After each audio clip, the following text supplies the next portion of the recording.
If you borrow a sugarcane stalk from your neighbor, cut it into several sections, and repeatedly crush it in a stone mill, you can obtain sweet sugarcane juice. At this point, the juice is still turbid and contains fibrous scraps, but that doesn't stop clever you. You pour the sugarcane juice into a pot and boil it, adding a small amount of plant ash water during the process to neutralize the slightly acidic juice, causing the impurities in the liquid to coagulate into flocculent matter. Once it boils vigorously over high heat, you use a long ladle to skim off the flocculent impurities that float to the surface. To obtain even purer sugar water, you filter out the remaining fine floccules with gauze, then pour it back into the pot and boil it again, continuously stirring with a long spoon to prevent it from sticking to the bottom. When the sugarcane juice has been boiled down into a thick, viscous syrup, you pour the syrup into pre-prepared molds. After it cools and solidifies naturally, you get red sugar bricks. However, these still contain impurities and have a poor texture, so you put the red sugar back into the pot, heat it until it melts again into syrup. Then you borrow a funnel-shaped clay dripping jar from your neighbor, one that is wide at the top and narrow at the bottom, and plug the small hole at the bottom with dry grass. You pour the heated syrup into this clay jar. Once the syrup has completely solidified into a sugar cake, you spread a layer of dry yellow clay soil on top, completely sealing the surface. Next comes a long period of waiting. The yellow clay will slowly absorb the moisture, pigments,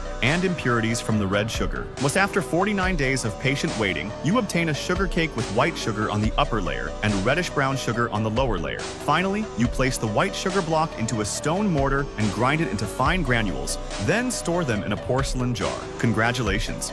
You have successfully produced ancient method white sugar using the clay dripping technique.